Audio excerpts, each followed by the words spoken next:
And we are live. Welcome to the 2023 Japanese Grand Prix post-race Chinwag race report. Let's talk about it, shall we? Thank you all for joining me live on YouTube. Roll intro. Thank you all for watching after the fact on YouTube and listening with your ears wherever you are in the world. Thank you for coming. And I had to don the full kit because Red Bull have won the 2023 Constructors' Championship hat, hoodie, box. No, I've not got Red Bull underwear. Don't worry.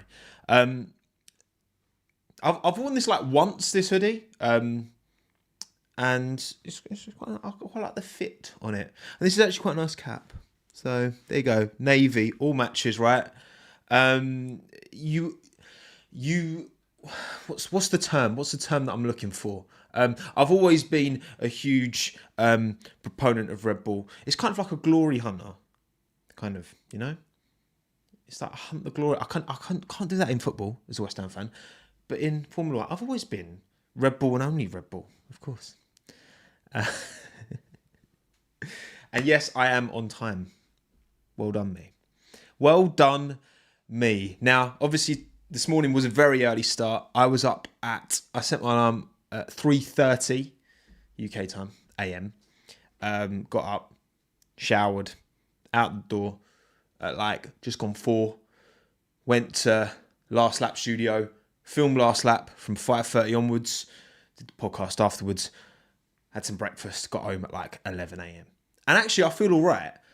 Although I did have a whole litre. If you watch the stream, I had a whole litre bottle of like iced coffee, and I drank the whole thing. So I needed a few toilet breaks after, but I feel all right. My energy's good. I had like 3 hours sleep, but my energy's good. Okay, got a ginger beer, my favourite, and I've got all you wonderful people here: War Junior, Cosmo, Quinton, Sava, Alexis, TJD, Minton, Michael, Mini Ninja, MasterChef, TikTok, Joe, Dan, Will, Siddharth, Mercy, Denise, Leah, Adrian, Black Emergency, Ali, Liam Cameron, Simbrew, Yulang, Thomas, Jozo, Freya, Danny, Kevin, Puff, Lol, Taya, Luca, Daniel, Vincent, Chaos, Christina, Thriller. So, let's get into it, shall we? Let's talk all about the 2023 Japanese Grand Prix. We are, of course, going to start with a race rating. So please, in the live chat, give me an idea out of 10 what you thought of the race, okay? Now, it wasn't... we didn't get the battle at the front. Unfortunately, McLaren couldn't do what they did in Singapore and jump max at the start. Almost, but not quite. So... there's going to be I'm seeing a lot of a variation as well. I'm seeing a lot of variation in your scores. So, and again, quick reminder, this live stream will be uploaded to audio only on Spotify, Apple Podcasts, blah, blah, blah. So if you just want to listen, you can listen, all right? Or even if you don't, maybe you can't get to YouTube at some point. Just go on it and just you know, because then you don't have to look at me wearing full Red Bull kit, you know? No shame. No shame. Right, I'm seeing... Wow, okay. I'm seeing a lot of 6s, a lot of 7s, a few 5s, a few 4s. Okay. I'm not really seeing any higher than 7. So I'm going to go... Let's now do the poll on... of 10. Rate the race out of 10. So we've got 4 options because YouTube hasn't added more still. So 7 or more. 6, 5, or 4 or less for the 2023 Japanese Grand Prix. Start poll. Now, I've already done mine, okay? You can see I'm not fiddling around with Photoshop. I'm not trying to change my score just to appease you, okay? Okay, you got your opinion, I got mine, right? And that's fine, right? We're allowed. I'm not telling you mine. I want to know yours, right? I want to get... So if you're here live, then get your race rating out of 10 in the live chat, please. Again, 5 is bang average. 10 is the greatest race of all time. 1 is the stinkiest of stinkers. Absolute bore fest. So yours is 6. Do you think, Paulius, do you think mine's a 6? Interesting. Now, obviously, Suzuka, fantastic circuit. all in all, I think most people enjoy Suzuka as a track. It's a proper driver's track. There was a decent amount of overtakes. I think there was mainly because there was a bit of tyre offset between people. You had a few people starting on softs, quite most on mediums. Obviously, the early safety car, so like Ocon boxed for hards because he had a puncture and kind of did 2 hards. So it was usually offset that was bringing overtakes, but there were overtakes. There were also some pretty appalling moments of lapses of judgment, could we say, from a couple of drivers who we will get into. Don't you worry. Wow. Okay. So rates the race out of 10. 7% of you have given it 4 or less. 19% of 5. 46% of you have given it a 6 out of 10. So just above average. And 28% of you have given it a 7 or more. Well, you know what? Look, I watched the race live on the last lap. Okay. Had a good time. Right. It's nice watching the race with friends. Okay. Doing the stream. And I've watched the extended highlights afterwards and refreshed my mind, my tired, fatigued mind at what happened. You lot are well generous, man. I'm giving this a 4. I've given this one a 4. I'm sorry, I'm part of the 8%. It's 8% now. This was not an above average race. This was... Ugh. There was moments, but no, I'm sorry. I can't give it more than a 4. Maybe a 5, but absolutely not more than a 5. Come on. Look, come on.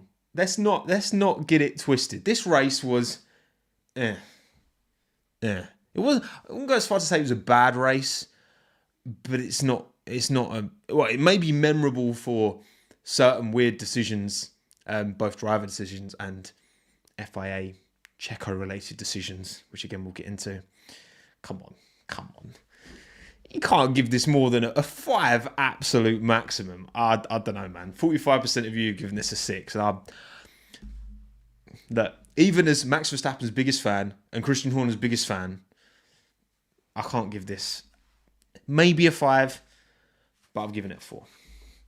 I've given it a 4. Each to their own. Hey, each to their own. And look, I still had a good time, okay? A 4 out of 10 F1 race, I still enjoy it, okay? It's just a banger. 10 out of 10 is far from that. I mean, Max won by, 19.4 seconds in the end. Maybe if Checo hadn't held up, because Lando seemed to think he lost about 10 seconds behind Checo onto the VSC, but he still would have been miles off the back of Max. And, the Mercedes gave us a bit of drama, which again we'll get into. A bit of friendly fire. And I've told you a lot about this. I said they don't work as teammates. It's Hamilton Rosberg all over again. This is not the last time we'll see it. But there we go. I've given it a 4. Deal with it. And again, I wanted to do the stream tonight just to, I'm feeling good. We've had enough time to reflect on the race. Let's do it. And then I'm going to sleep really well tonight. Really well. I know you're not happy with me, but that's fine. It was fair in love and war. So let's reflect on the race results for round 17 of the 2023 Formula 1 season. Max Verstappen wins and gets fastest lap. A pretty exceptional race. Fantastic qualifying lap on Saturday as well. Managed to get it into the 28s. Super impressive. And took fastest lap in the race. Had a poor start, but just did enough to hold off Piastri and then Norris around the outside. I know Oscar said he got a bit of wheel spin when he made his first shift up, and he feels like he could have got more alongside Max potentially. We'll never know. He did what he needed to do to hold on. But yeah, double podium for McLaren as well. And pretty comfortable in the end, really, wasn't it? Like Ferrari Leclerc was not close really enough to properly challenge the McLarens on pace today. So Charles Leclerc P4, Lewis Hamilton P5, Carlos Sainz P6, George Russell P7 in the end, going for the one stop, which was always going to be a long shot around Suzuka, super high wear. Alonso holding on to P8 in what is a very Aston Martin right now. And then Ocon Gasly. Gasly fuming at the end. Which is, it's kind of interesting. Look, Gasly's got a... Gasly wears his heart on his sleeve. He's got a temper on him. Like, people jump on... Yeah, I think Yuki does maybe a bit unfairly targeted. Just because, yes, Yuki has the capability of getting very riled up in the car, which he doesn't... I would say he's definitely got better with that. But Gasly, my goodness, like, when Gasly goes off on one in the car, he goes off on one. And that's exactly what he did at the end of the race. And I kind of get it, but also, come on, Pierre. Come on, Pierre. You don't need to put that out into the world for people to know anyway. But that's it. Well, yeah, Gasly should have been number 9. That's the thing. But he wasn't. And then Lawson Tsunoda, 11 and 12. Joe, P13. Both the Haas, the final 2 finishes. 5 retirements. Both Williams, Lance, Checo, and Valtteri. So, yeah. Not a great day for Williams. Not a great day for Checo. Awful Romeo. Once again, Haas, terrible. That's a race review. Rounded up pretty much. So how does that affect the driver standings after 16 of 22? Well, Max is on the 400 points. Okay, he's leading the constructors all on his own. And they've won the constructors now as well. So, no worries. Perez, only 33 ahead of Lewis Hamilton as well. 177 behind Max Verstappen is Checo. Fernando Alonso, 16 behind Hamilton, but given their trajectory, that's a long gone. Sainz Leclerc, not too far behind Alonso. They could definitely, I think both Ferraris could catch Alonso. That could definitely be on the cards. And Norris technically goes ahead of Russell, more P2s. Same number of points, 115, which, I mean, that speaks volumes. Considering how bad McLaren were up until Austria, which was like round, 7, whatever it was, when they got the first upgrade for Lando's car, for Norris to be now joint on points with Russell is pretty mad. Big jump up from Oscar as well. And that's about it. Not too many other movers going on. And all the graphics look correct for once, I think. I don't know, I'm tempting fate by doing that, but there we go. So that's how the standings are. And we have the first crowned official champion. It's the constructors, it's Red Bull. 623 points. They cannot be caught now. Not the best day for Mercedes. They needed to have a much better day to have any chance. It was never going to happen, was it? Of course it wasn't. No positions moved, but McLaren closed that gap to Aston Martin to 28 plus 21, 49 points. 49 points. 49 points. 49 points. That is very, very doable, considering Stroll is rarely in the points and Fernando's struggling to get top 10 because that Aston Martin has not kept up. Okay, they brought all their upgrades early doors. They needed to cash in as much as they could, which they did with Fernando, to be fair. But because Lance wasn't holding up his end of the bargain at the start of the year, then they're going to get caught, which, I mean, a bit more ATR for next year. It's not the end of the world, but I mean, I think Aston Martin at the start of this year, if you'd have offered them P5 in the constructors, I think they'd probably have taken it. But then considering, after like 5-6 races, if you'd have offered them P5, which it looks like they're going to get P5 in the end this year, probably, they would have been like, what? Hang on. Whoa, hang on a second. Chill out. But yeah, McLaren cooking at the minute. McCooking indeed. There we go. Right, cool. Bangers and clangers time. Now, change bangers and clangers format a little bit. Just, not too much really. I'm just going to drip feed you the my bangers and clangers, and then we'll reflect on yours. I did put the poll out. We got about 1,600 votes, I think it was. Or maybe 1,400. I can't actually remember. But I did put it on the graphic. So, bangers and clangers, 2023 Japanese Grand Prix, in my opinion. Because that is the only correct opinion, of course. So, banger drive. First of all, banger drive. Which driver stood out to me and gets the banger drive? I mean, it's Max. Like, it's usually Max, okay? And that lap was unreal on Saturday. Fantastic job. Led from the front, didn't lose position. Got a bit of a poor start, is the only, but he held position. He did what he needed to do to keep Lando behind and then controlled the race. We barely saw him. Oracle, right, these lot, fuming. Didn't see the car all race. The only Red Bull you saw was Checo and his shenanigans at the back. Like, zero airtime because he was just up there on his own. And probably, you do wonder, like, Max couldn't open, even though he did get fastest lap, he couldn't open enough of a gap to Lando to safely pit for a fresh set of softs. He did get fastest lap anyway, but obviously with Lando maybe getting held up, maybe that gap wasn't too bad. I think Lando, Lando is known post-race, he can be quite down, and he's very blunt and like very realistic, which, I don't begrudge him for that at all. But he was actually fairly positive, like Max wasn't getting away, where maybe Max could have on another day. So, yeah, I'm giving it to Max. Obviously, plenty of potential drivers could have gone for this, but Max weekend, and then to round out the constructors in Suzuka as well with such a dominant display back again. All right.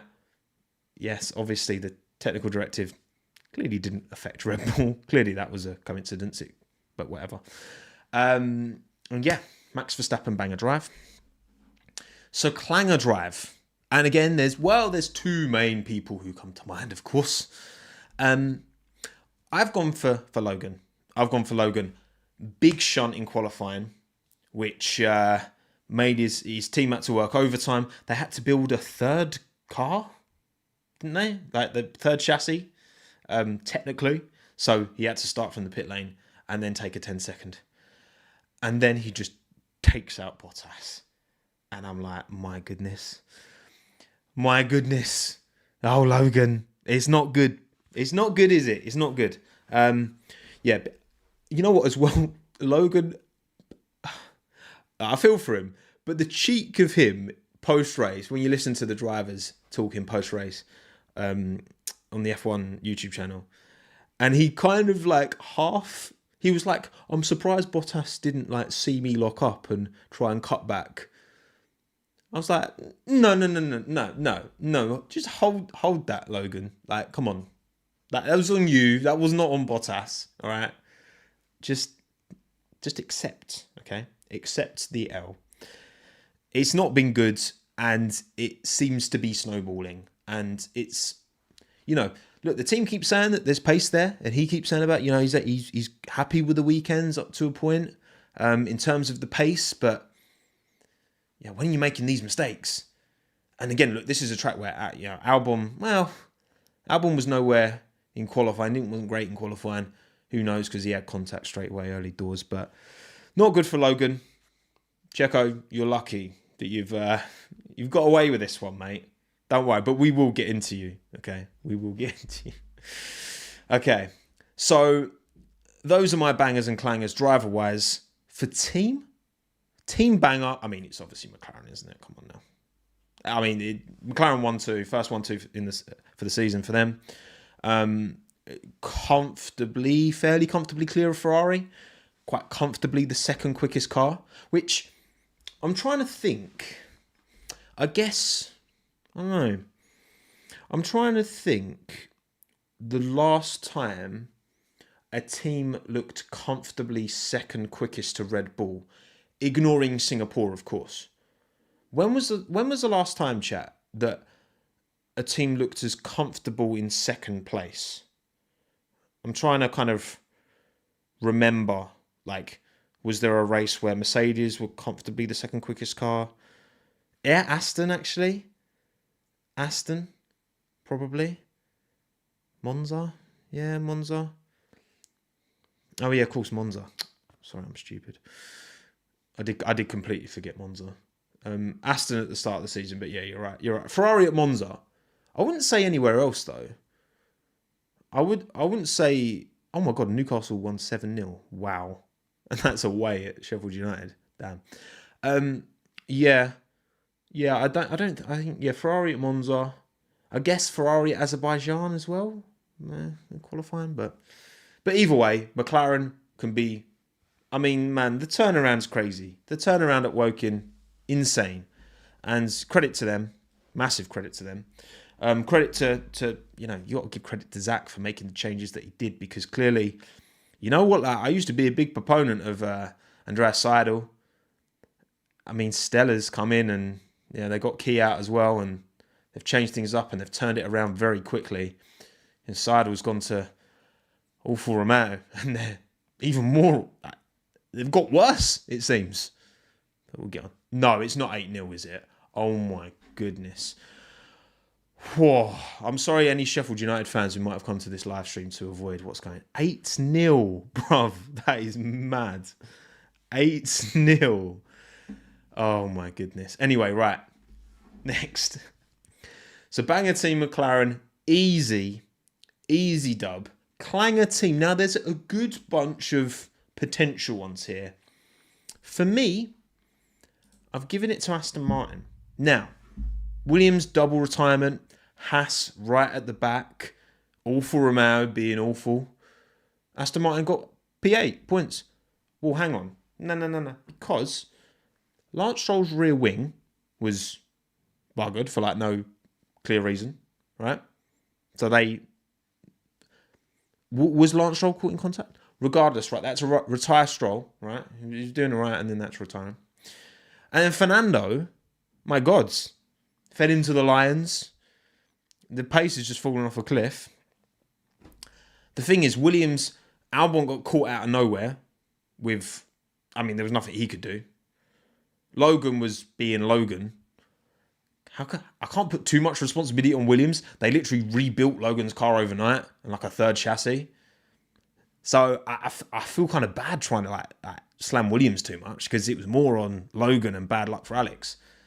Whereas Aston Martin, man, why is Lance Stroll's rear wing just randomly breaking?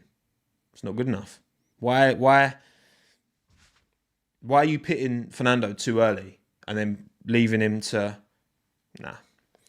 Sorry, I try with the clangers, with the teams, I try and focus on what the team did. Not the drivers, the team. Strategy and all that. And also the car's just falling off a cliff. It's terrible. Terrible. So Stroll will be faster on the straights.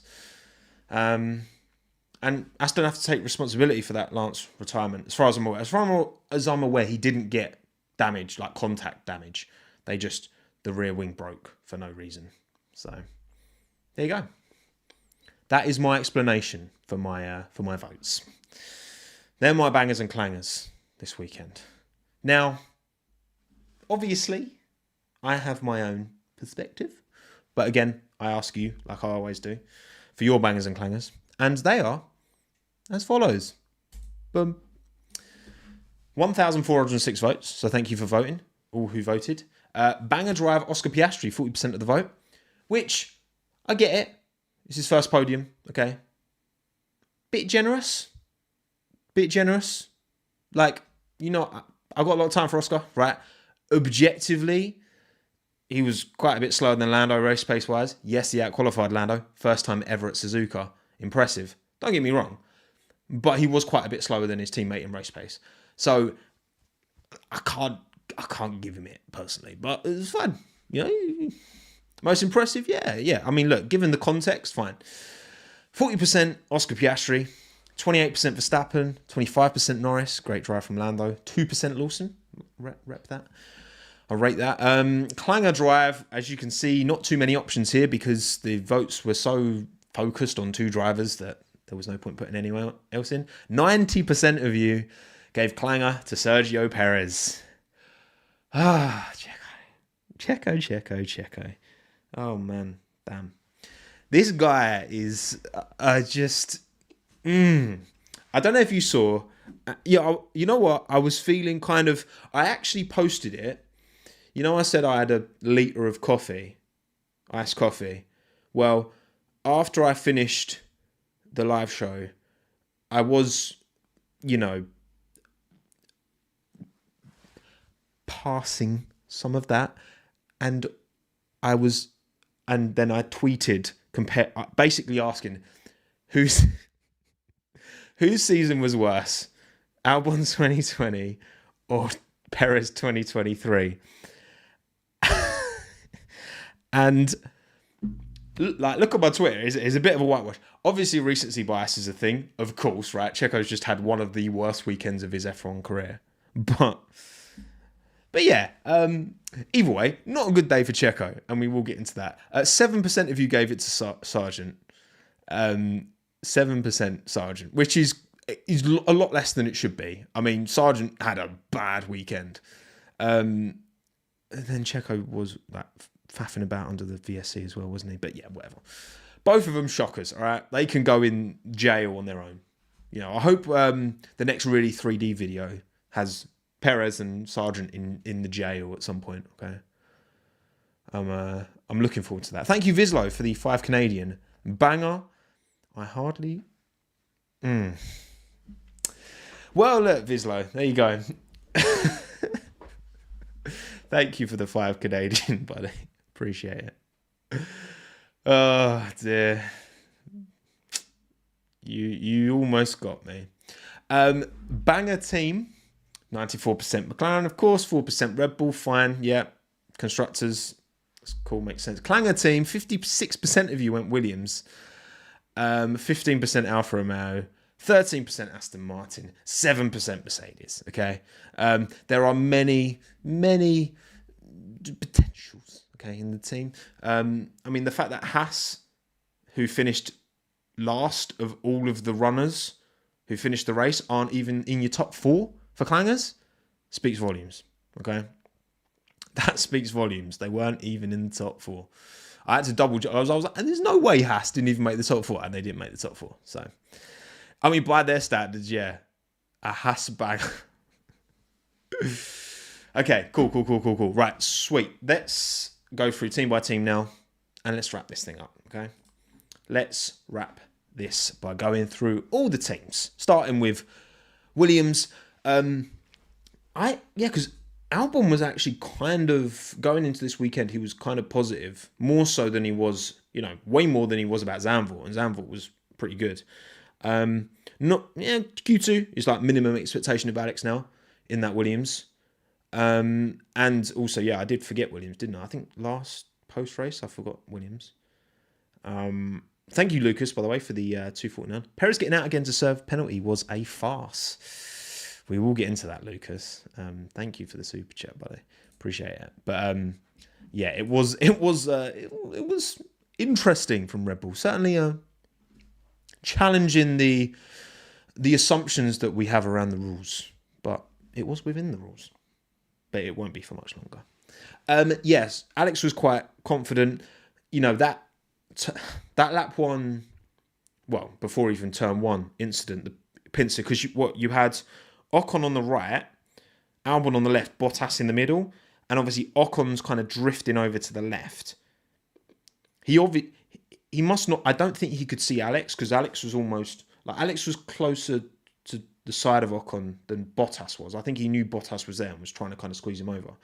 But then, I mean, I'm assuming Ocon didn't purposefully just close the gap and, initiate the contact, which, Bottas had nowhere to go. So it was very unlucky for Alex. Chucked him half a mile in the air. How he carried on for as long as he did. That Williams is made of strong stuff. Not strong enough, though. And he did have damage, so they retired the car. And then Logan. I guess we now need to talk about Logan, don't we? So he did a Kubica 2019, didn't he? In qualifying. Remember that one? That was a really scary one for Robert when he rips the front left off on that final corner. Back when that Williams was absolute awful car. That 2019 Williams was iconically bad. And not good for Logan. The team worked overnight. Again, had to take the third car penalty, blah, blah, blah. And then, he's kind of going for... He was going for the... Was he going for the move on Bottas as well? Was Bottas going for the move on him? I can't remember. All I know is that Sargent's on the inside. He's locking up. And he just pummels into the side of Valtteri, which would go on to end Valtteri's race. And Logan, once again, second weekend in a row. I mean, I'd love to know Logan's definitely, Bottas was going for the move, cool. I would be fascinated to know how much damage Logan has caused to Williams in terms of monetary loss. And obviously, look, team personnel time loss as well, right? I mean, he's had a lot of shunts. It's been quite... You remember 21, where you had Tsunoda, Mazepin and Schumacher, and them three were just destroying cars left, right and centre. About 3 million. Do you reckon it's only that much?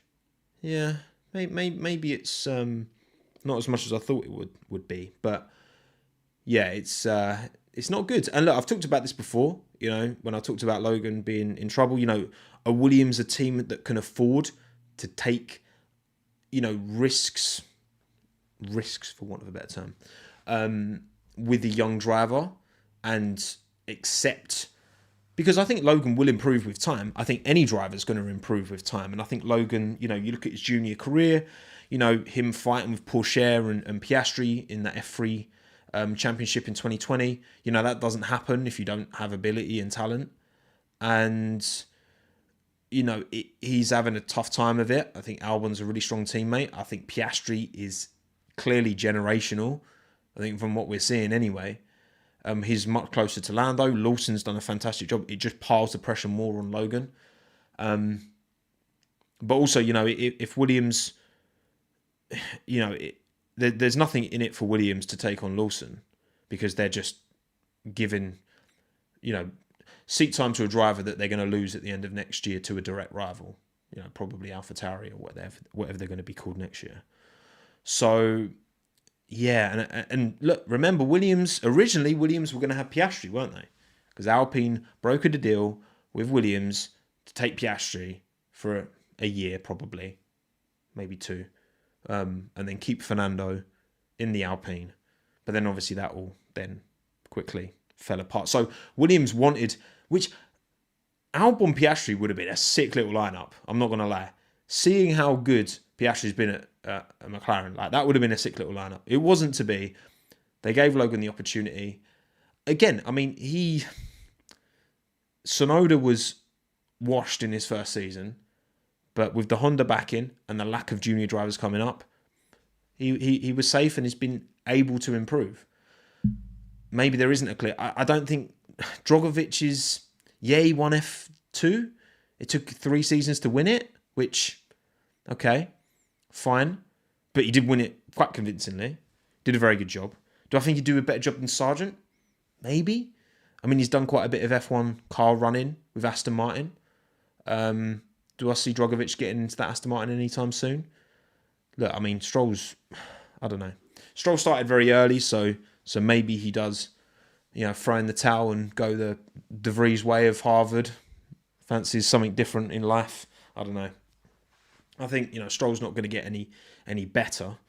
I wouldn't have thought so anyway. So, yeah, I think Sargent's seat is rightfully at risk. Like, come on, of course. This ain't charity. This is Formula One. You know, it's meant to be the 20 best, most promising drivers in the world, and Piastri and Lawson have shown that, you know, you look at something like Lando rookie season, he outqualified Carlos Sainz 11-10. Yeah, he scored less points, but, you know, came in straight away. Carlos Sainz, super established. Lando didn't even win F2. You know, Albon kind of almost matched Kvyat, slightly behind, but Kvyat was established. He definitely didn't look out of sorts relative to Kvyat. And then got the Red Bull seat, and actually that was his best stint at Red Bull at the end of 2019, was for Alex. You know, overtaking Vettel around the outside, or Interlagos, turn 1. I'll never forget that move. You know, I mean, George, he was in the Williams, so what more could he do? You know, Charles, he was alongside Marcus Ericsson in an Alfa Romeo that was pretty awful Romeo at the time, and he pulled out, like 3 P7s at the end of the year or something. Say 2019 rookies were exceptions, but what about, you know, the rookies we're seeing? And I think, you know, Schumacher, Mazepin, Tsunoda were bad rookies. Like, they were. But, like, you look at other rookies outside of them, you know, Lawson, Piastri, Norris, Russell, Albon. Like, it's not an excuse for me. It's not an excuse. Like, you should be, if you can come in, it's not too much to ask. But it's basically what I'm saying. And I think like Logan's not holding up his end of the bargain against, I rate Albon, of course. Do I think Albon is Lando Norris? Do I think is Charles Leclerc, like level of speed? I don't. No, I don't. I don't think I've not seen enough to have that opinion. I think he's doing really well. I think he's doing great, right? His form's amazing right now. But do I think he's got the speed of those guys? No.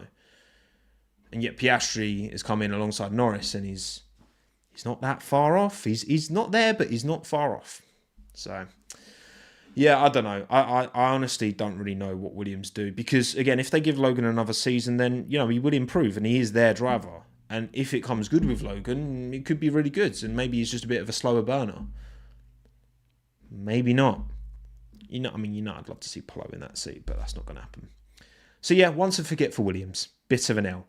AlphaTauri. Now, I was expecting more from these. I know in my pre-race, they were kind of my bold prediction to be really good. And P11, P12, not great.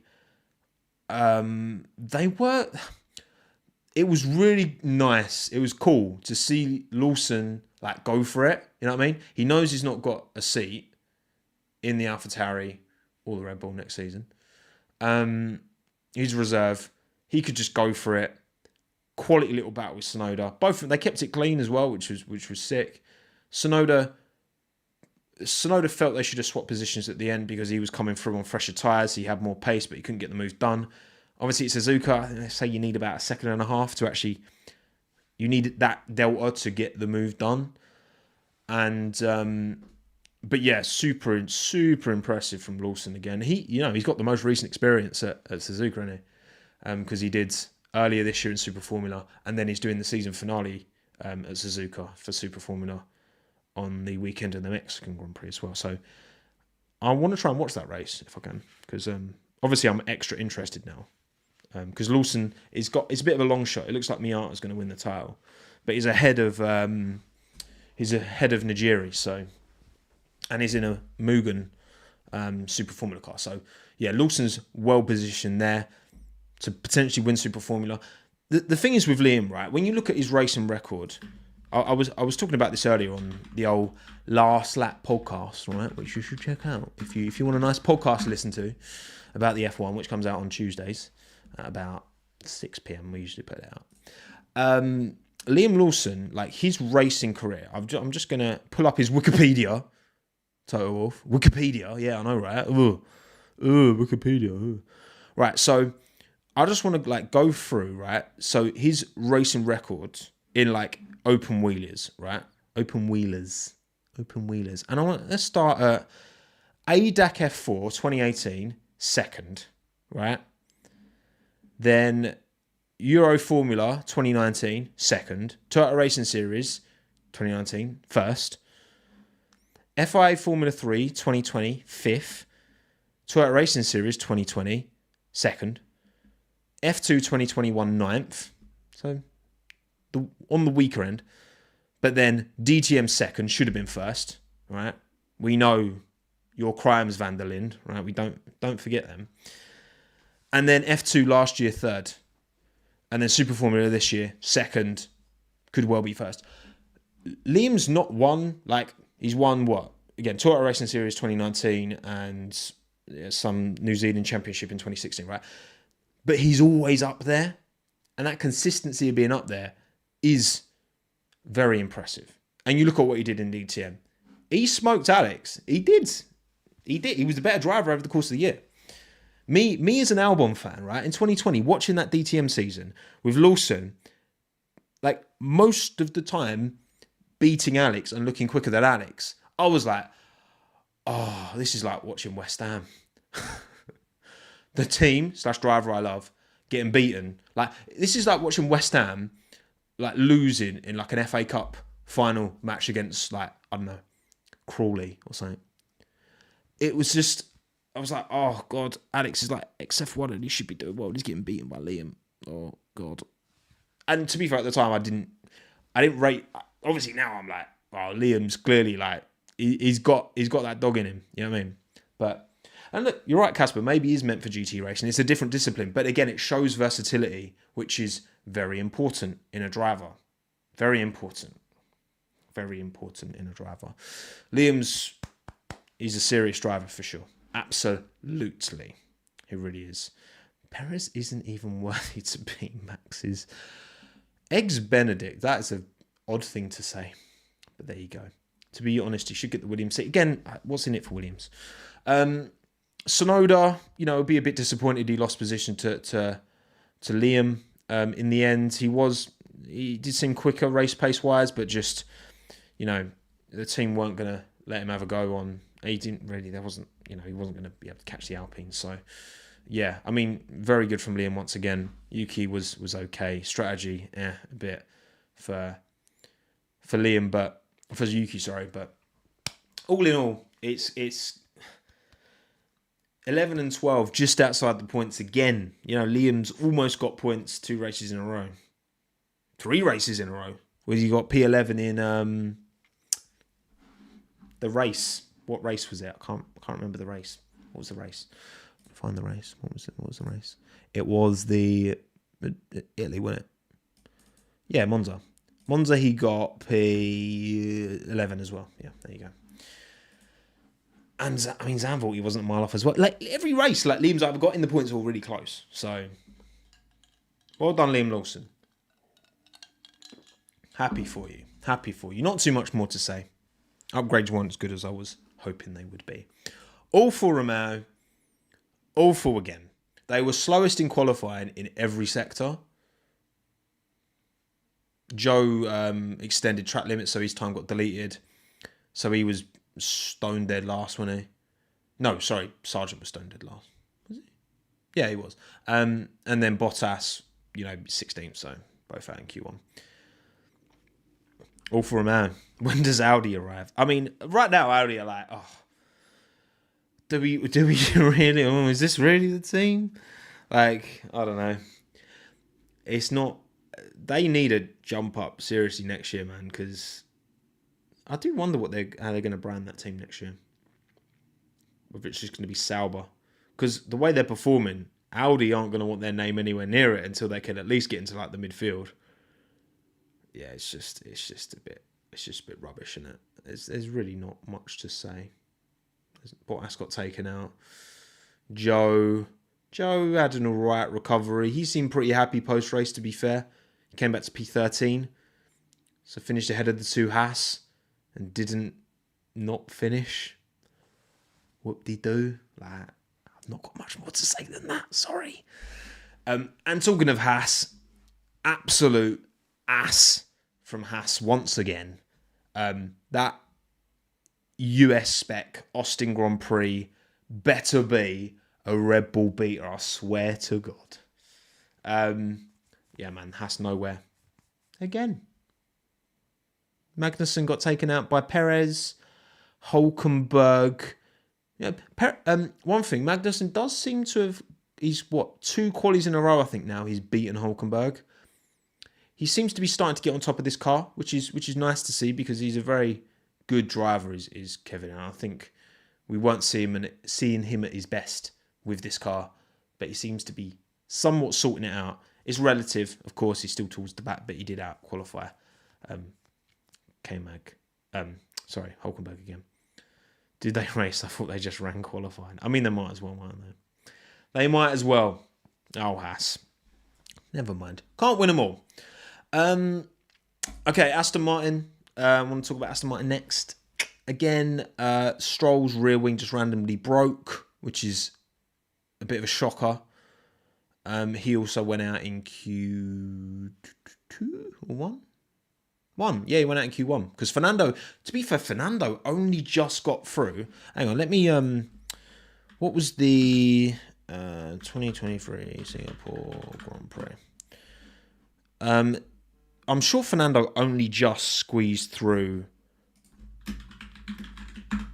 Q1 as well. I think there was only a couple of cents between them. Let me double check. So Q1. Wait, it's Japanese Grand Prix. I don't know why this week I keep calling it the Singapore Grand Prix in my head. Like when I did the thumbnail for this pre-race stream, I had the Singapore flag in the corner. Now, what's wrong with me? Why do I keep thinking this is Singapore? It's Japan, idiot. So Q1, Fernando was 14th, and he was like 2/10 ahead of Lance, who was 17th. So Fernando only made Q2 by, it was less than a tenth to Bottas. Alonso did a 39.71 and Bottas did a 31.049. So less than a tenth. So Lance wasn't a mile off Fernando. Just to give Lance a little morsel of credit. Little tiny bit of credit. Fernando did only just squeak through. So that Aston Martin was well off the pace. But yeah, again, broken car for Lance, dodgy strategy for Alonso. They took my clanger team of the weekend. And it's concerning. This is the first time I feel like we've seen Fernando get a bit like vexed with the team. You know what I mean? Getting a bit aggy on the radio. Which, to be like, he's entitled to be. But up to this point, it's all been very, oh, yes, Aston, a great work team. Oh, Lance is really good, actually. We're not going to be off the podium again. Oh, Fernando. Oh, that's the thing. Look, when you put yourself out there, be that Fernando Alonso or some mug like me, like, when you say things, they exist forever. And when Fernando Alonso, after that one Grand Prix that he wasn't on the podium, said, don't worry, we won't be off the podium again this season.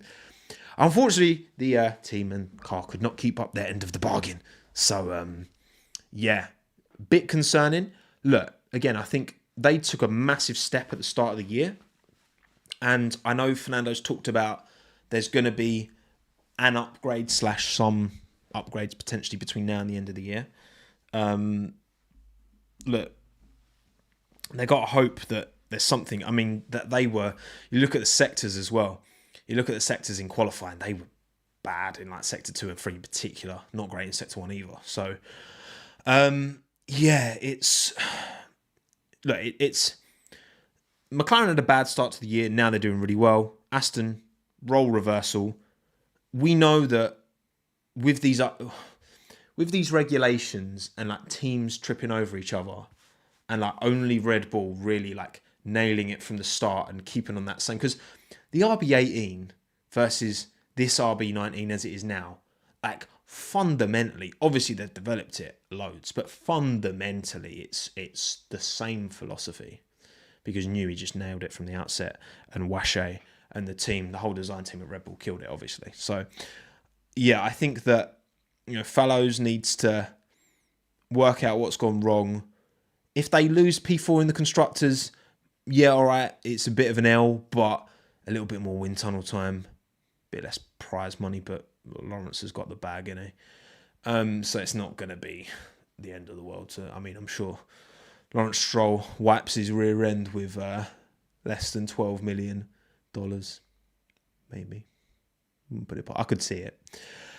So yeah, I mean, the thing is, like, Fernando is in F1 to win. Like, he's 42 now. If he loses faith in this project, Fernando's going to be at Aston Martin next season. If Aston Martin have this similar kind of thing where they're just, maybe start the season well but fall off or whatever, if Aston Martin can't show Fernando that they can fight for a championship in obviously ideally 24, but 25, if they can't give him that confidence, then what's in it for Fernando to stay? Like truly, because he's taken the punt on this team, and it looked like a blinder, leaving Alpine at least to start the year, but then all of a sudden now the Alpine is like quite close to the Aston Martin. So yeah, it's they've got the new factory, they've got all the facilities and all that. They just need to give Fernando the confidence, and right now, yeah, it's a dip. They haven't kept up, but maybe Aston Martin, they came out mad at the start of this year. Maybe they've just consolidated. You know, I know Aston have brought upgrades. I don't feel that they've brought upgrades at a rate like the others. Like most other teams, maybe they've consolidated and they're going to, you know, come flying out the gates next season. I hope so. I'd love to see them at the front. I'd love to see Fernando fighting for a championship again because he deserves more than 2, in my opinion, does Fernando. But yeah, Aston Martin, once again. Alpine next. Alpine, Allez le Bleu, both in the points. Yeah, really weird one. So, I mean, first of all, for Ocon to, he had a puncture lap 1. He was, I can't remember what tyre he was on, but he came on for the hards when he got his tyres changed. So he ended up doing like it was technically a 2-stop, but he stopped like straight away. It's the end of lap 1 and then put on 2 sets of hards. So yeah, Ocon to recover to get into the points was pretty good. It would have been P10. But basically Gasly was behind Ocon, and then the team were like, we'll let you go ahead of Esteban if you give the position back. But I don't think that was properly communicated. You know, like clearly not, given Gasly's reaction anyway. Because then Ocon let Gasly past.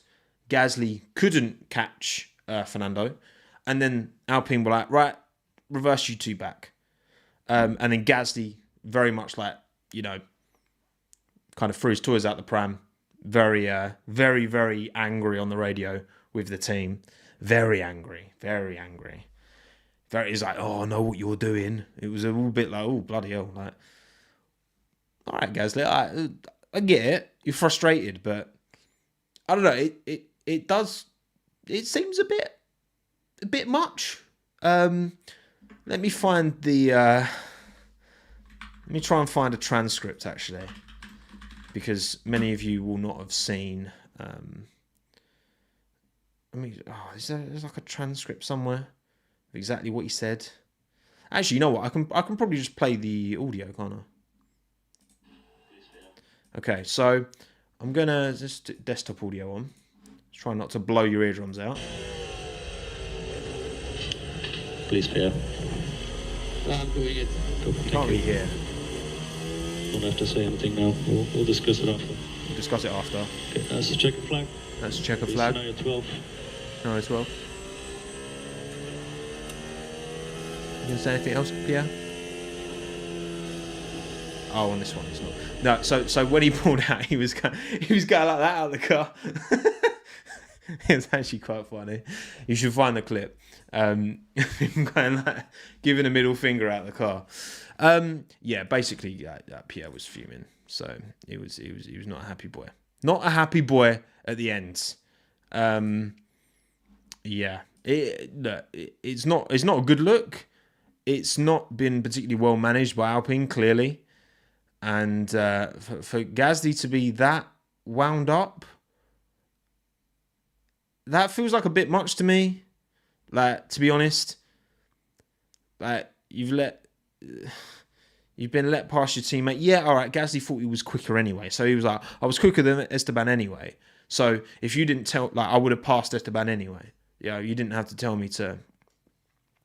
I can understand being Gasly being annoyed, but to go into that level of meltdown over that is a bit much for me. I'll be honest. It's a bit much for me.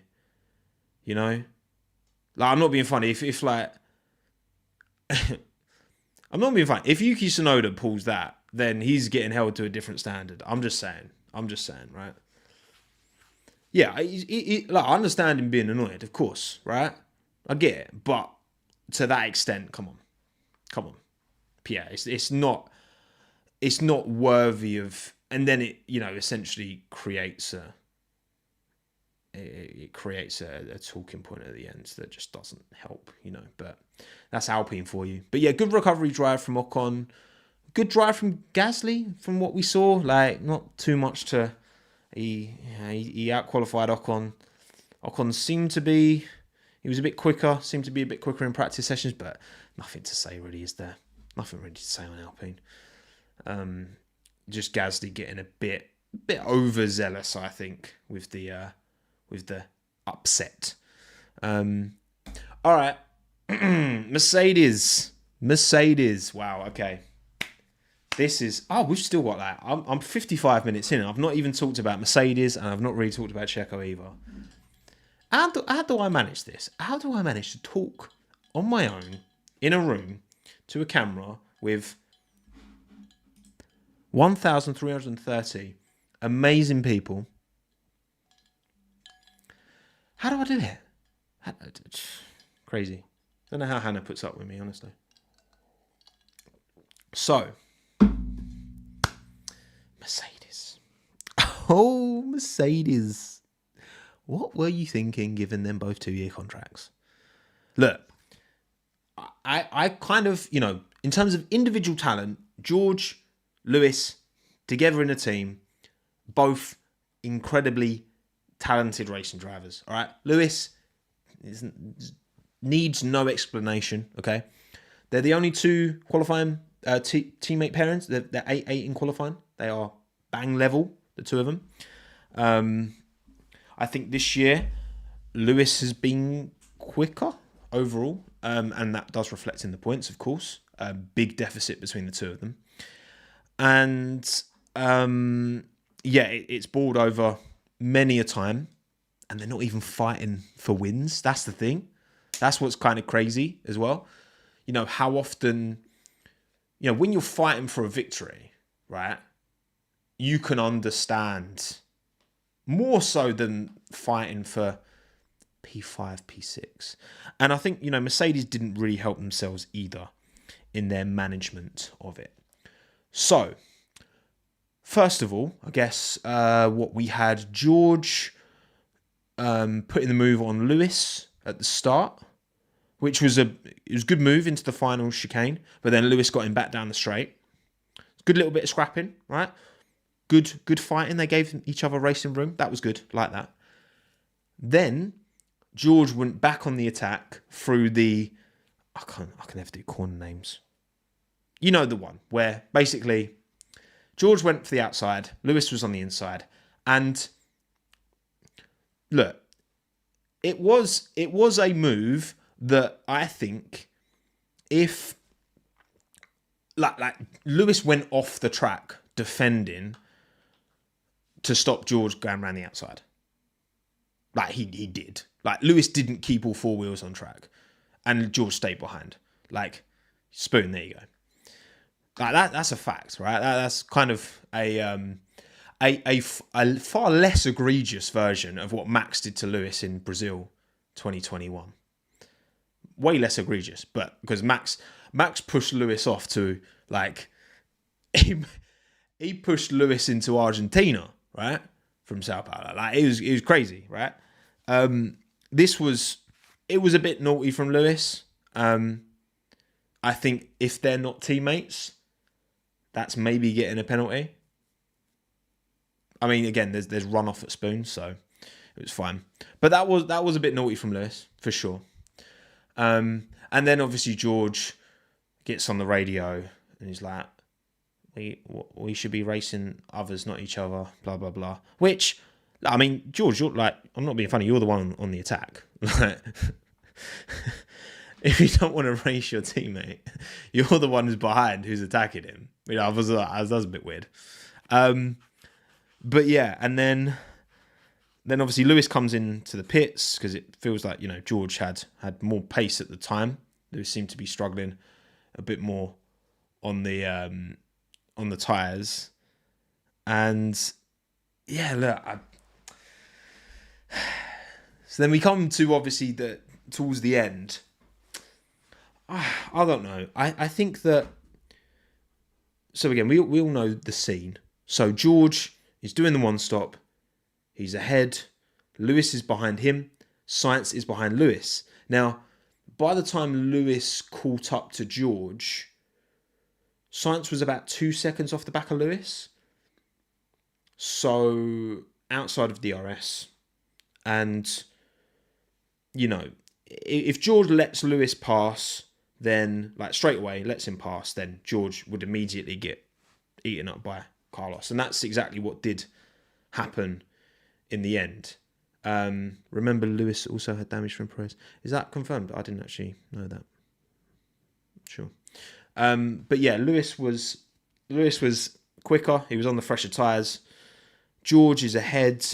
And then, look, I understand what George was asking. He was kind of asking, look, if I can...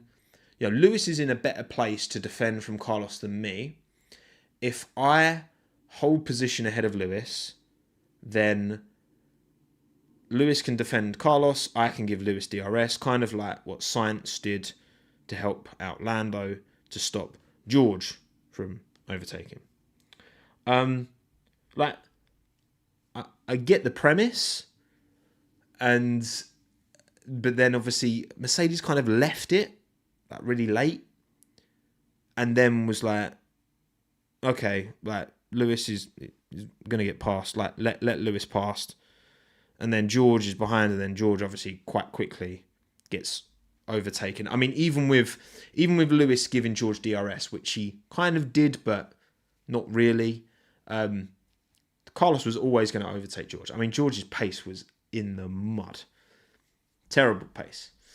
And then George got overtaken quite easily by Sainz, and that was it. Sainz, Sainz was within just over a second of Lewis. He kind of got in within a second a few times at the end. I mean, that would have been a stinker if Lewis had lost position to Sainz. But, because I think Sainz was, for him to stay as close as he did to the back of Lewis, I think he had a quicker car underneath him, did Carlos. Carlos was quite happy with his race, but yeah, Lewis held on to P5 in the end. And yeah, obviously George brought out the PR at the end, PR answers, PR63 classic. At the end, just being very much, it's all fine, like whatever. But man, this Toto Wolff just he's giving yourself one hell of a headache here. Yeah, Sainz was very cold on the radio. He was. Sainz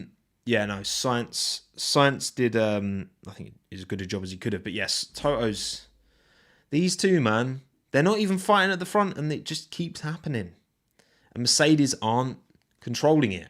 And to be fair, it's arguably almost an impossible job, because you've got George coming in, who's super talented, young. He wants to be the leader of that team, clearly. He's seen Lewis be the leader of that Mercedes team for so long, with Valtteri as the perfect wingman, apart from in 2021 when he was terrible. The almost perfect wingman. And yeah, he's like, George is moving a bit mad. He is moving a bit mad. I think it takes two to tango. And again, Lewis was naughty with like pushing George off in the way he did. Maybe it was a mistake. Maybe it wasn't. I don't know. But yeah, it was entertaining. It was very entertaining. But it's a bit of a problem for Mercedes, because yeah, it's almost like they're too. It's not even just that they're too close, because I think I think Lewis has an advantage over George. I do think he's quicker overall, particularly in the race. I think qualifying, it's 8-8 again. They're very evenly matched in qualifying. But I think Lewis is the quicker driver. But I think George's attitude is, I don't know. It feels to me like he's a little bit. He feels a bit entitled to me. I don't know about you lot. I think it's been quite easy to criticize George as of late, but I think to given the position he's in, I think he kind of has to play the team game a bit more, because you're not fun. Like if this was for race wins, I'd get it. Like the driver wants the win, the driver wants to take the championship, and I don't know. I just think that fighting for these kind of positions and just seeming to, I don't know. I don't feel like, I think George is prioritizing himself and his finishes too much over playing the long game. I guess. Him and Lewis, they're stuck together for the next 2 years at that team. And when that car gets to a championship quality, like, he needs that team on his side. And he needs his kind of teammate on his side to an extent as well. Like, I don't know. I just think it's... I've been a bit frustrated watching George recently. And I think he could... His talent's unquestionable, but I do think he needs to maybe have a bit of a rethink of his approach. Because this is, he come into... Look, this kind of happened in 2007, didn't it? Where Lewis came into McLaren. Obviously, Fernando had only just joined McLaren as well, but he was joining as a 2-time world champion, back-to-back. So Lewis came in as the young junior and took it to Alonso. And them two tripping over each other. The difference was, obviously, then they were in a McLaren that was a championship, battling McLaren. And they both tripped over each other so much that Kimi came through and was like, I'll take the title, thank you very much. Bosh. Lovely jubbly. So, yeah, and look, you know what? Like, to get in the defense of George, I can imagine, like, he spent 3 years at Williams in this awful car. Not so bad towards the end. He had his, days in the sun, wasn't it? Russia when he qualified super well, in Spa when he got that P2 in the not race. He had his moments towards the end of that Williams tenure. But, seeing both Lewis and Valtteri in a Mercedes fighting for championships, all those years, 2019, 2020, 2021. And then George finally gets his shot. George feels like he should have got that shot earlier. He said it before. He thinks after 1 year he should have got it. He felt he was ready sooner. And I think, Sakir, that performance showed that he was ready because he outdrove Bottas in a car I'd never properly driven before in a race anyway. So then to come into Mercedes and then get the W13, which was an absolute donkey. And then to now be in this position where, come on, of course George was hoping to come into Mercedes and take the reins and be the next leader. But now they have... Lewis ain't done. Lewis wants number 8. Lewis ain't finished.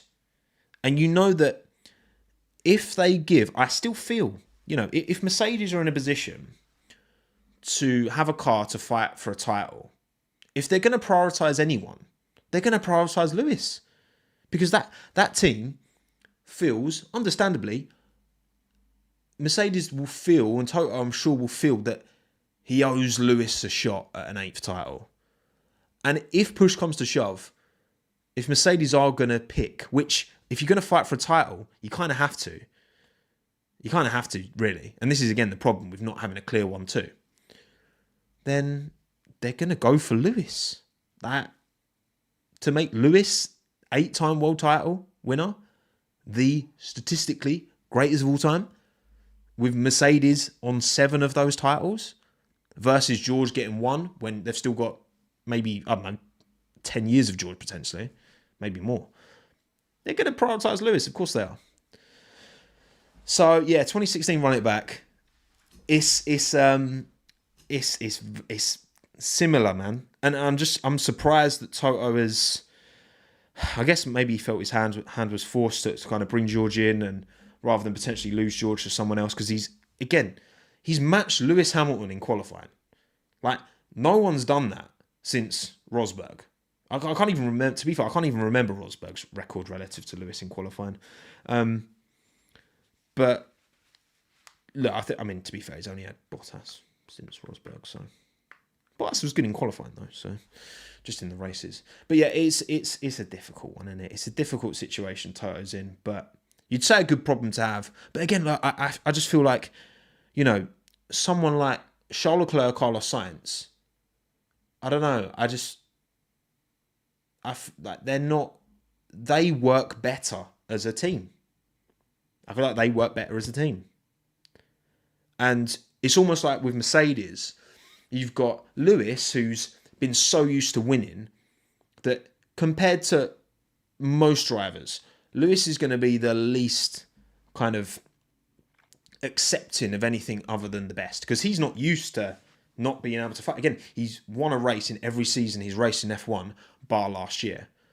So, he's always had a car that he can compete, at least on the odd occasion, right at the front. He's kind of not got that now. So he's understandably going to be like, come on, like, this has to change. And he wants number 8. And he knows that, he's not getting any younger. And Mercedes is his best shot. And he just needs to drag that team kicking and screaming to an 8-4 title. But yeah, that's what I've got to say on it. I think they were both culpable today. It's weird saying today for that race. And yeah, I think George just needs to maybe rethink his approach a bit here, because I just don't think this is going to go well for him if he carries on the way he is. Again, that bit of entitlement I'm sensing. That I get it. It's frustrating. It's a frustrating situation, but man, I think you just got to play the team game a bit more. Now, play your outs, because don't make yourself an enemy of Lewis, because I just don't think that's going to go well for George. It's not looking good, Brev. Exactly, Patrick. It's not looking good. Anyway, I've talked about Mercedes for far too long. Let's talk now about Ferrari. Not bad, not bad. Not too much to report on Ferrari, actually, really. Leclerc had a very clean race. Didn't see much of him. Sainz, his pace was pretty good. He wasn't happy with qualifying, but he was quite happy with his pace in the race. He felt like I think Carlos had a bad pit stop. He felt he should have finished ahead of Lewis, but I think he had a bad pit stop, right? Or maybe they left him out too long. Quiet race from Ferrari is usually a good thing. But I know that Carlos post-race, he was talking out. Oh, was it left him out too long? Yeah, fair. I know Carlos Sainz was saying, that it should really have been P5 in the end. So, yeah.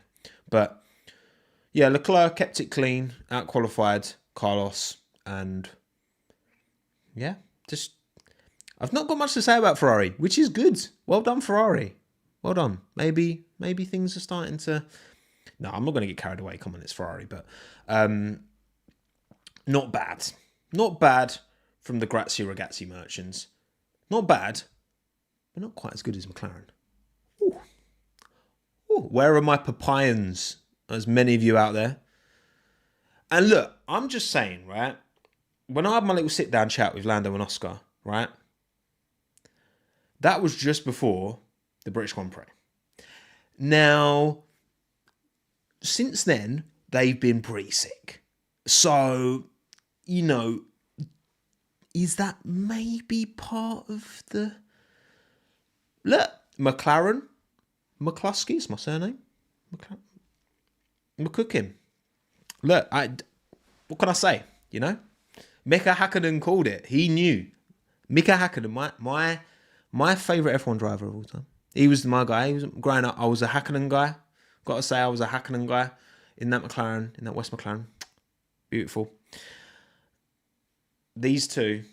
And look, again, for Oscar to out-qualify Norris, never been to Suzuka before in any motorsport discipline. To out-qualify Norris, put it P2, very good. Very good, Oscar. Very good.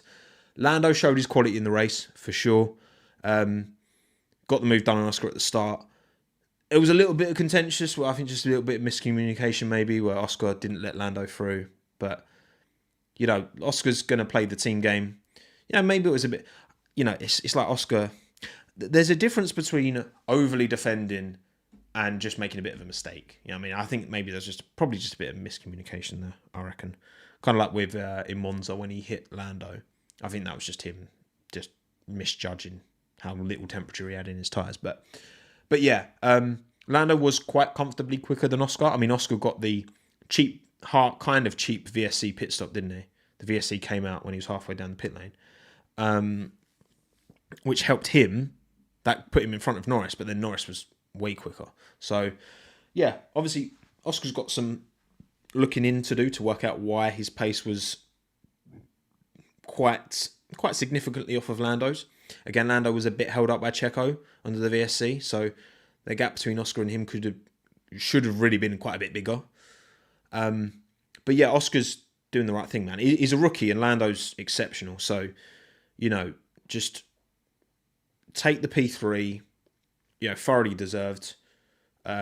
Keep going. Again, he just seems egoless and just very methodical and dedicated to... Yeah, Oscar strikes me as a very, very smart lad. I think he's very smart. I think he's going to do what he needs to do to get the team on side, to give himself the best position, which is kind of... I trust Oscar to be a bit more shrewd than probably Russell. I think this is where Russell's kind of almost trying to rush it and force it a bit too much. I think, yeah, exactly, Yevon. Such contrast to Russell.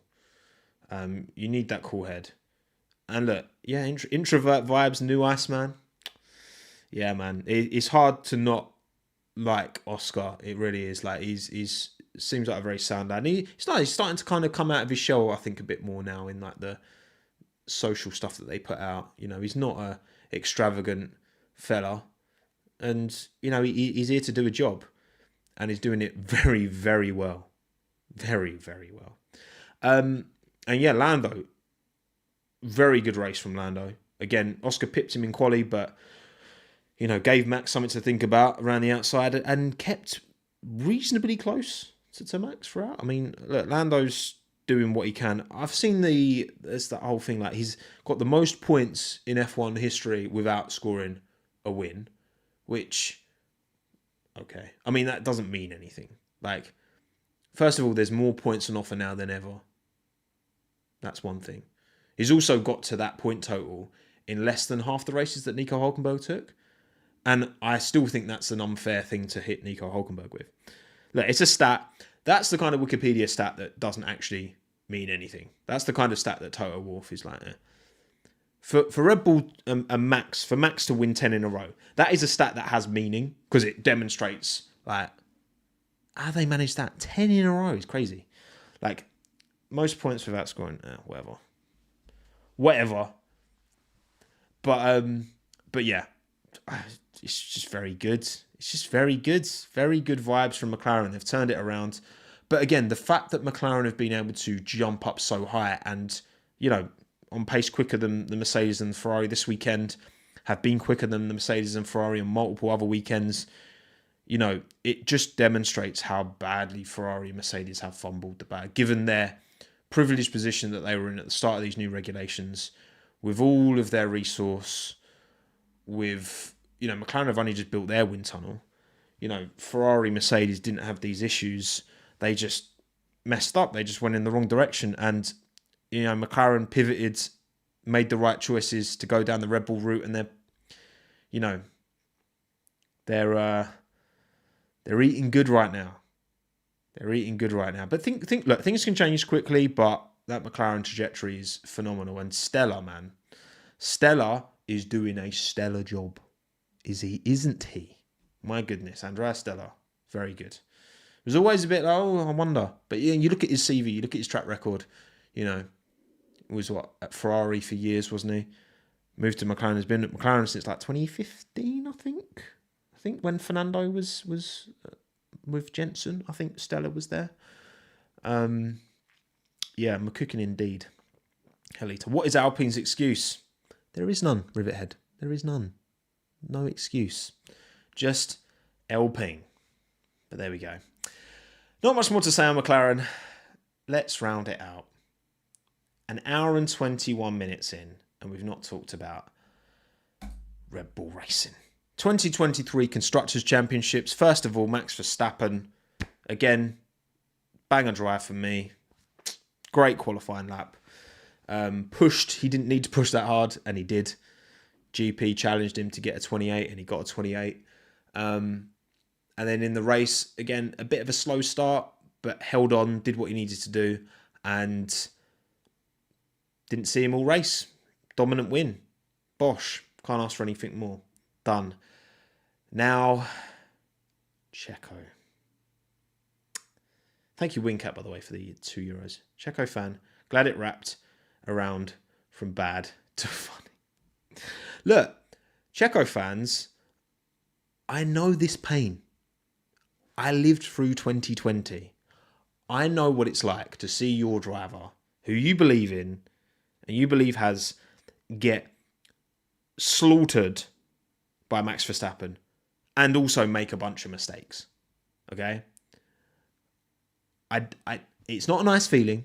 Okay, I know this, right? And look, at the end of 2020, I was like, I gotta say, you gotta go for Perez. You gotta drop Albon and go for Perez, because Albon's been bad, and Perez has just come off one of his best seasons, arguably in his career, in 2020.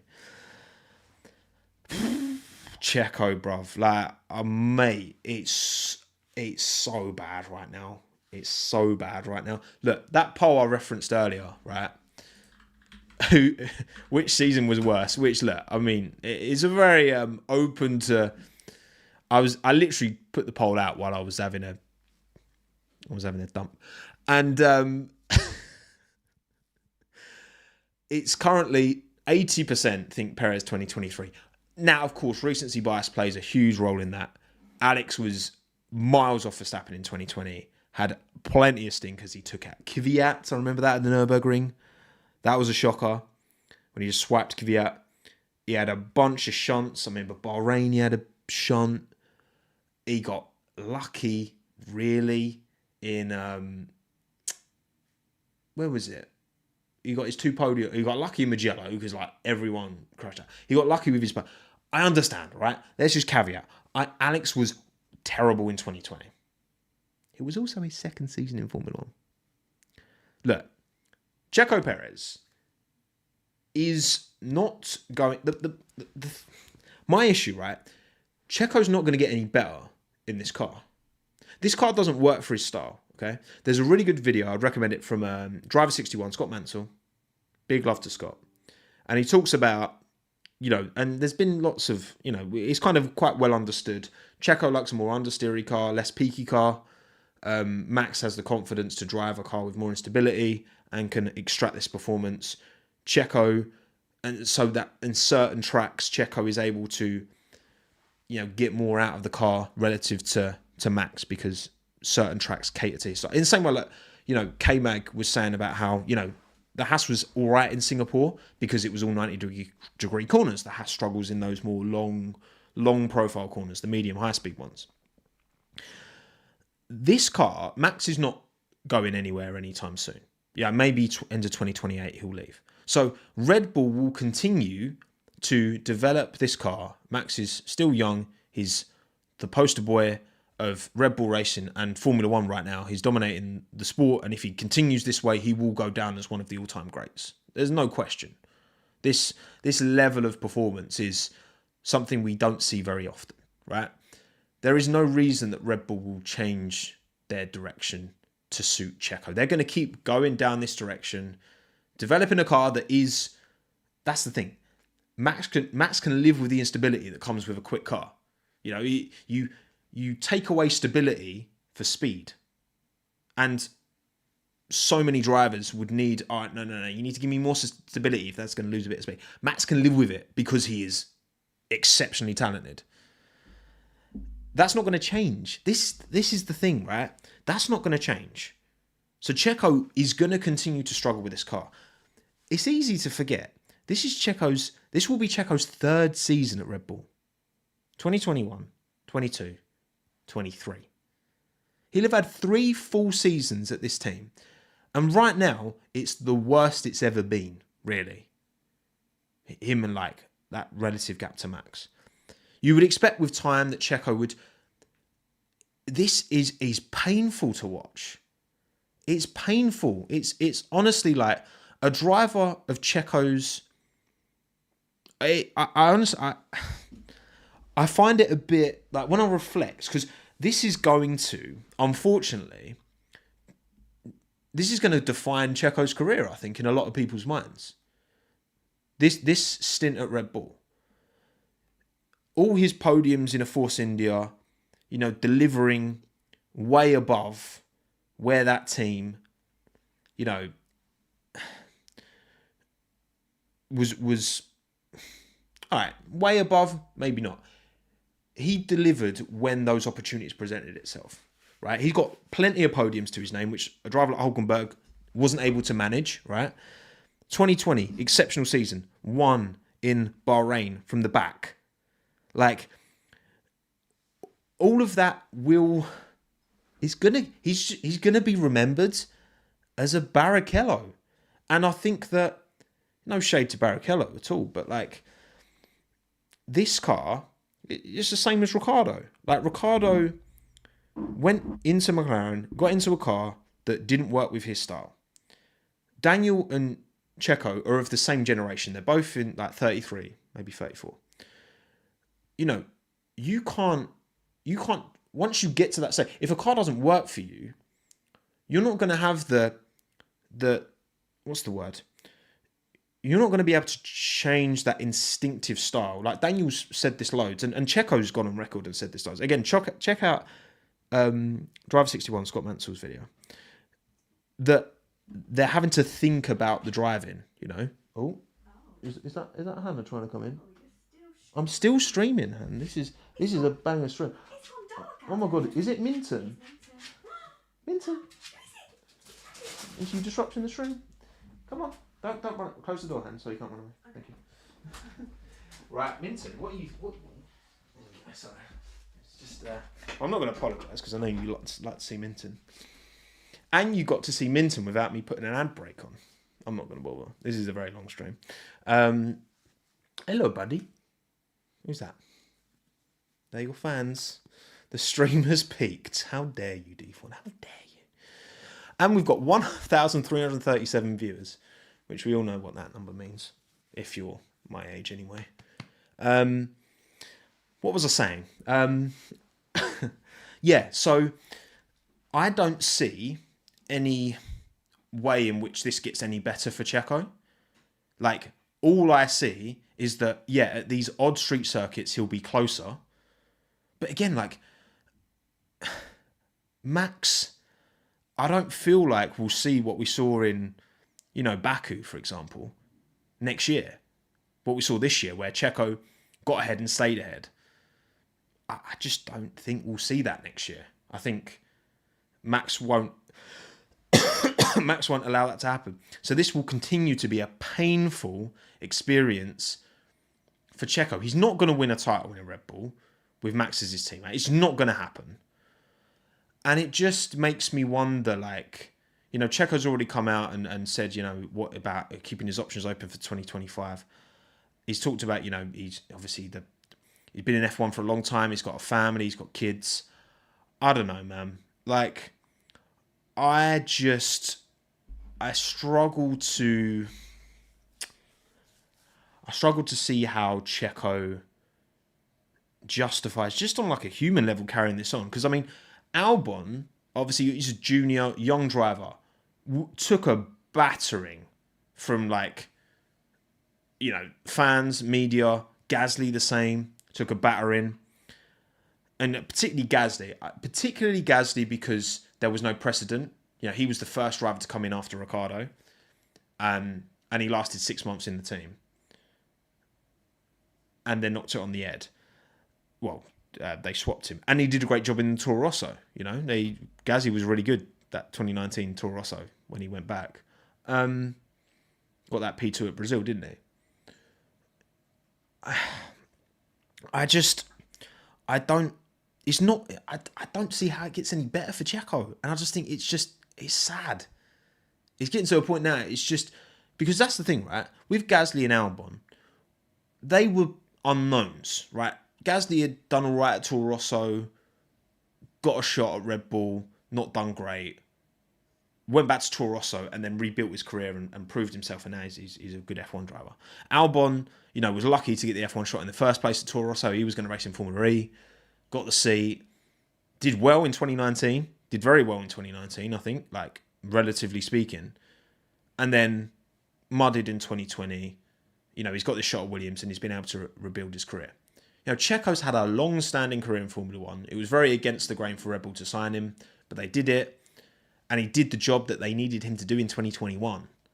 But once that, you know, that was the That was the job for Checo, to help Max in 2021. That was that job that year, and he did that. And he did what he needed to do enough of the time to actually help. More than Bottas did, for sure. But then 2022, and he gets the idea that he wants to win a title, and it's not going to happen. But it's not just not winning a title; it's just getting absolutely thumped, like so consistently. I mean, 7/10 to Max in qualifying, and then another stinker of a race where he does another stupid lunge. It's like carbon copy of what he did to Albon on Magnussen. You've got, arguably the most dominant F1 car of all time, right up there with, the 2004 Ferrari, Schumacher, up there with 2020 Lewis's Mercedes, 92 Williams, right? It's up there. And Checo's just making these desperate lunges towards the back. Checo was unlucky to get caught out at the start. But a lunge like that, man, it just screams of a driver who's just driving with like desperation, and there doesn't seem to be any, the season started well, and he seemed to be driving with freedom, and I think Miami was just, that was it. We had Miami and it's gone, and it's getting to that. It's just sad to watch. Like ultimately we've had 3 seasons of Max battering him. 2021 was acceptable because of the title fight that was going on, and Checo did his job enough, right? That was fine. But Max still battered him in 21, but it was like whatever. But it's sad. It's very sad. And again, that's not gonna 12 years of experience tells you not to launch that move. And it's 12 years of experience that, again, it's going to come down to he will be remembered as this guy who just got battered by Max Verstappen. Which, again, look, Barrichello, right? Him getting battered by Schumacher. Like, Schumacher's one of the greatest to ever do it. So that's not, Bottas getting battered by Hamilton. He's one of the greatest to ever do it. Like, it's a critique, but you kind of just, if you're going to take that seat, you're just kind of going to have to, like, what would you rather be? Would you rather be remembered as a Barrichello, Bottas, Perez driver, right? Getting battered by these absolute icons of the sport? Or would you rather be remembered as maybe one Pablo Montoya? Like a very good driver who just didn't quite get the opportunity to kind of be up there and win. Daniel Ricciardo, the problem is the McLaren stint, that's kind of skewed his perception a bit. But like Daniel Ricciardo pre-McLaren, like, how would you want to be remembered? What would you rather? Yeah, Montoya's a legend, but he didn't really come close to a world title. You know what I mean? Like John Alesi's probably a good, and Perez must understand and know that it's not going to happen. So if he's not going to win a world title at Red Bull, look, it comes down to what do these drivers want? What's the motivation? Especially when, look, I'm a 30-year-old man, right? I feel like I can somewhat sympathise. Your priorities change over time, okay? I'm doing certain things next year, and I'm not doing other things next year based off what I want to do in life. And my priorities have changed since I was 25 and 20. And in part because of this little sausage dog, who's my son, who I love very dearly. Hello, boy. You're beautiful. Very sleepy boy today. But I don't know, man. It's just sad to watch.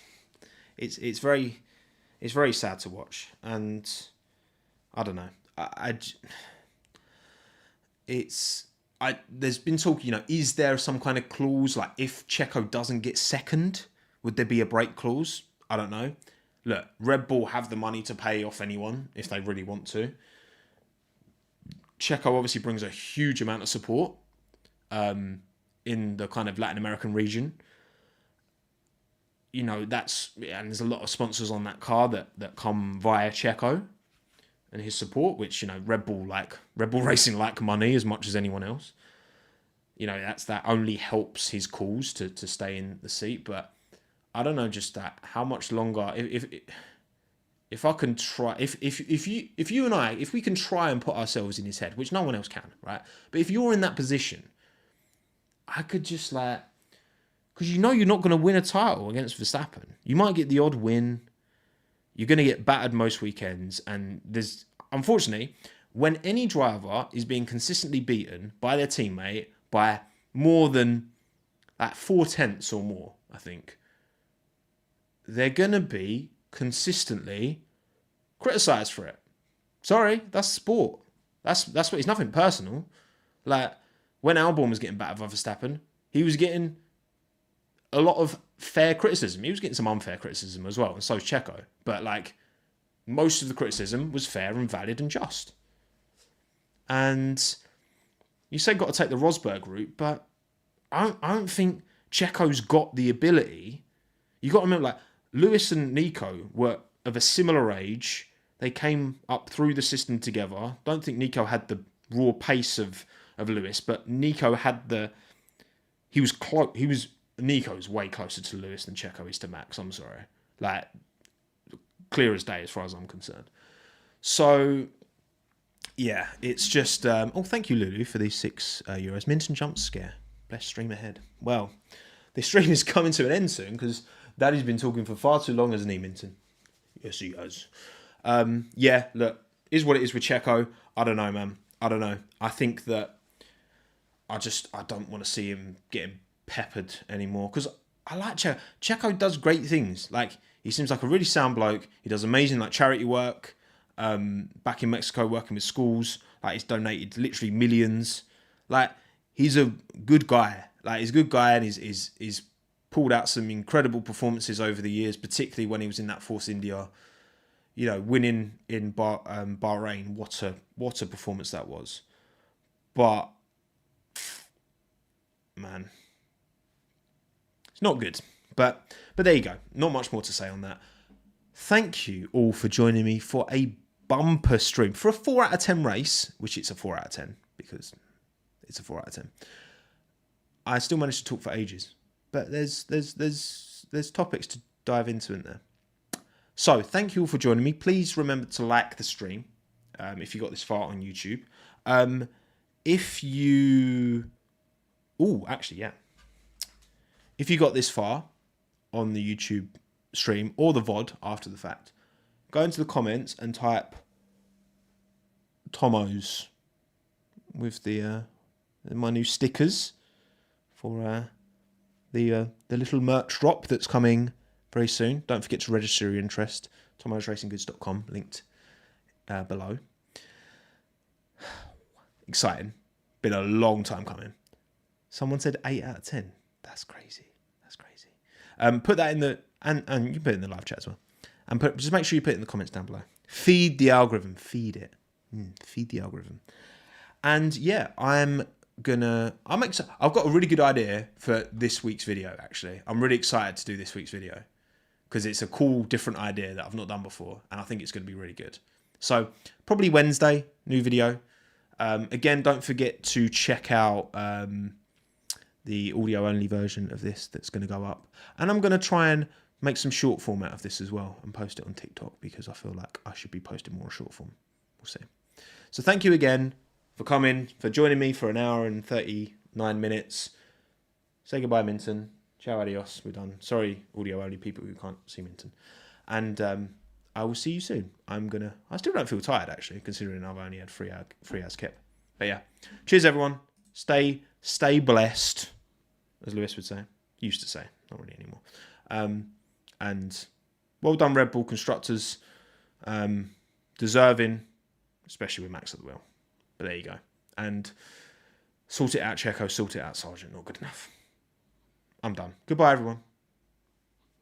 Bye.